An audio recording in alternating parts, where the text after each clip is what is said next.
Yohanes 21 ayat 15 sampai dengan 19. Gembalakanlah domba-dombaku. Sesudah sarapan, Yesus berkata kepada Simon Petrus, "Simon, anak Yohanes, apakah engkau mengasihi aku lebih daripada mereka ini?" Jawab Petrus kepadanya, "Benar Tuhan, Engkau tahu bahwa aku mengasihi Engkau." Kata Yesus kepadanya, "Gembalakanlah domba-dombaku." Kata Yesus pula kepadanya untuk kedua kalinya, "Simon, anak Yohanes, apakah engkau mengasihi aku?" Jawab Petrus kepadanya, "Benar Tuhan, Engkau tahu bahwa aku mengasihi Engkau." Kata Yesus kepadanya, "Gembalakanlah domba-dombaku." Kata Yesus kepadanya untuk ketiga kalinya, "Simon, anak Yohanes, apakah engkau mengasihi aku?" Maka sedih hati Petrus karena Yesus berkata untuk ketiga kalinya, "Apakah engkau mengasihi aku?" Dan ia berkata kepadanya, "Tuhan, Engkau tahu segala sesuatu. Engkau tahu bahwa aku mengasihi Engkau." Kata Yesus kepadanya, "Gembalakanlah domba-dombaku. Aku berkata kepadamu, sesungguhnya ketika engkau masih muda, engkau mengikat pinggangmu sendiri, dan engkau berjalan kemana saja kau kehendaki. Tetapi jika engkau sudah menjadi tua, engkau akan mengulurkan tanganmu, dan orang lain akan mengikat engkau dan membawa engkau ke tempat yang tidak kau kehendaki." Dan hal ini dikatakannya untuk menyatakan bagaimana Petrus akan mati dan memuliakan Allah. Sesudah mengatakan demikian, ia berkata kepada Petrus, "Ikutlah aku." Amin.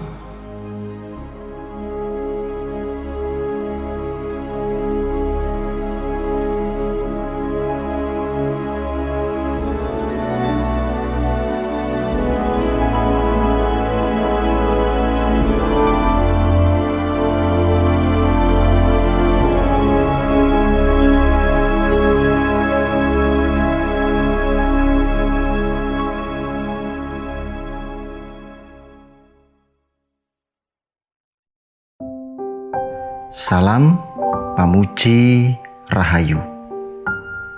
Tema rese ke-140 ini adalah Gembalakanlah domba-dombaku.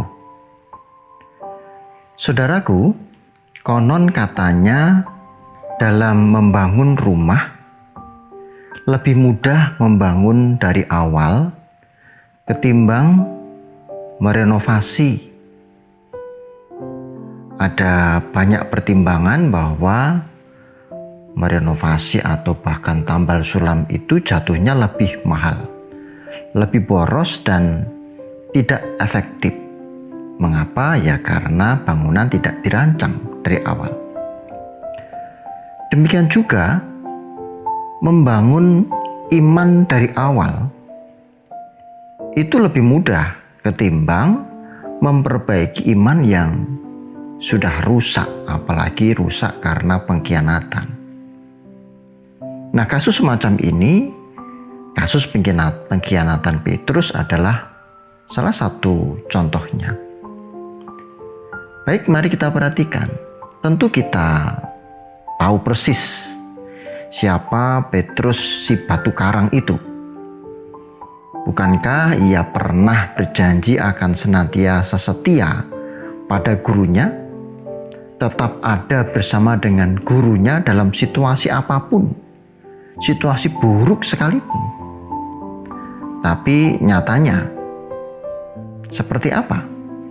Pada saat sang guru didera, menderita, diadili, dihakimi, dihukum mati, sebelum ayam jantan berkokok, Petrus telah menyangkali Tuhan Yesus.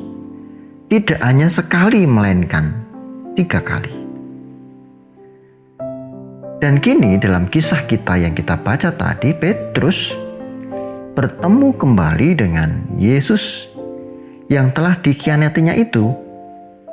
Dan kini Yesus bertemu dengan Petrus yang mengkhianatinya itu. Saya membayangkan pertemuan ini adalah pertemuan yang canggung bagi Petrus. Gak enak rasanya. Baik, kita abaikan kecanggungan Petrus. Jika Anda dalam posisi Kristus yang dikhianati oleh murid yang disayangi begitu ya, apa kira-kira yang akan Anda lakukan kepada Petrus? Jika Anda dalam posisi Kristus, ya mungkin ada yang marah atau kemudian menghukum atau membalas atau apapun.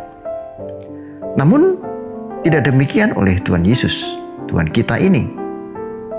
Bukannya marah, menghakimi, menghukum atau membalas Petrus, Tuhan Yesus justru bertanya, "Apakah engkau mengasihi aku?" 3 kali Petrus mengkhianati Yesus, 3 kali pula Petrus ditanyai oleh Yesus, "Apakah engkau mengasihi aku?" 2 pertanyaan pertama mengungkap apakah engkau mengasihi dalam tanda kutip agape kepadaku. Mengasihi tanpa syarat kepadaku, kepada Yesus. Dan Petrus 2 kali juga menjawab atas 2 pertanyaan itu. "Aku pilia kepadamu, Yesus. Aku hanya mampu mengasihimu sebagai seorang teman, seorang sahabat. Engkau tahu bahwa aku hanya mampu itu." Nah, pada titik ini saudara, Petrus melihat batas dirinya sendiri. Dulu dia pernah sombong dan arogan, seolah mampu mengasihi Yesus, mengasihi agape. Tetapi kini ia hanya bisa tertunduk dan berkata, "Pilia kepadamu." Sekali ini, Yesus pun mengkalimatkan pertanyaannya yang ketiga. "Apakah engkau pilia kepadaku? Apakah engkau mengasihiku sebagai teman, wahai Petrus?" Maka saudara, remuklah hati Petrus. Bukan soal berapa kali jumlah Tuhan Yesus bertanya, tetapi karena kali ini Tuhan Yesus bertanya, "Apakah engkau pilia kepadaku?" Yang semula bertanya, "Apakah engkau agape kepadaku?" Yesus mengubah pertanyaannya dan melakukan penyesuaian pada kemampuan Petrus. Hanya pilia. Tuhan Yesus menurunkan standar pertanyaannya. 2 kali bertanya agape dan kini dia tahu bahwa Petrus hanya bisa pilia. Maka dia bertanya, "Apakah engkau pilia kepadaku?" Saudara, sejatinya kita pun mirip dengan Petrus. Kita memiliki keterbatasan. Maka sejatinya kita juga tidak perlu sombong di hadapannya, seolah-olah bisa agape padahal tidak. Maka saudara, jujurlah dalam keterbatasan itu. seperti Petrus yang baru. Seperti Petrus yang jujur bahwa hanya bisa pilih ya. Kita pun harus jujur kepada Tuhan. Tuhan, saya memang hanya bisa segini, tetapi saya mau dan bersedia ada dalam naungan-Mu. Maka mari kita lihat selanjutnya. Dari setiap pertanyaan, 3 pertanyaan ada perintah. Gembalakanlah domba-dombaku. Meskipun pertanyaannya berubah, tetapi perintahnya tetap sama.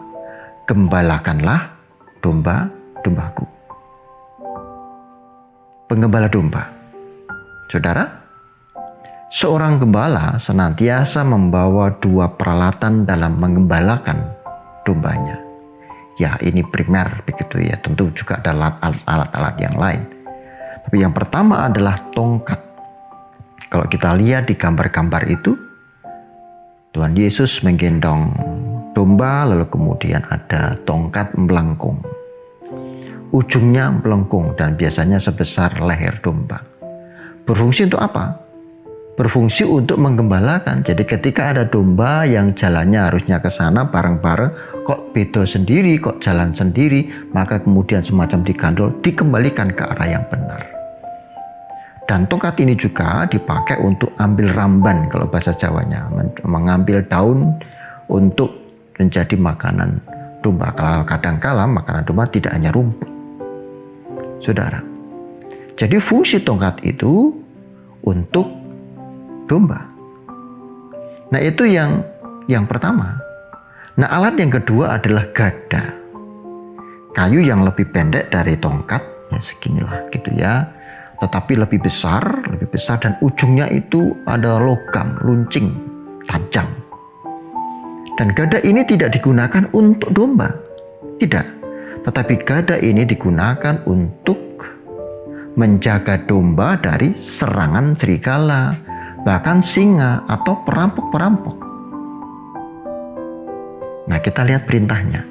Gembalakanlah domba-dombaku. Alat mana yang kita gunakan untuk domba-domba itu? Tongkat atau gada? Jangan-jangan yang digunakan oleh kita, di mana kita saling mengembalakan satu dengan yang lain, bukannya tongkat tapi gada. Bukannya gada itu untuk menyerang serigala, singa atau perampok-perampok, tetapi malah digunakan untuk menyakiti domba-domba yang lain. Jika demikian, gereja akan saling melukai dan saling marah dan hati-hati. Gereja menjadi tidak pemaaf. Saudara, ini penting untuk kita semua. Lalu untuk menanggulangi itu, apa yang harus kita lakukan? Agar kita kembali pada kitohnya, agar kita kembali menjadi gembala-gembala seperti yang Tuhan perintahkan. Mari kita lihat apa yang dikatakan Tuhan Yesus kepada Petrus pada bagian akhirnya. Tuhan Yesus berkata pada Petrus, "Ikutlah aku." Ini kuncinya, ikutlah aku. Bukankah kita memang harus mengikut Kristus? Ikutlah jalan Kristus, bukan mengikuti jalan kemauan diri sendiri. Gereja adalah milik Kristus, maka harus mengikuti jalan Kristus. Gereja Tuhan akan saling menggembalakan ketika mereka mengikut Kristus. Tujuannya sama. Bersediakah saudara? Ketika kita bersama dengan Tuhan, Tuhan akan menolong kita. Gembalakanlah domba-dombaku, kata Tuhan, dengan senantiasa mengikut Tuhan. Amin. Salam Kailujengan.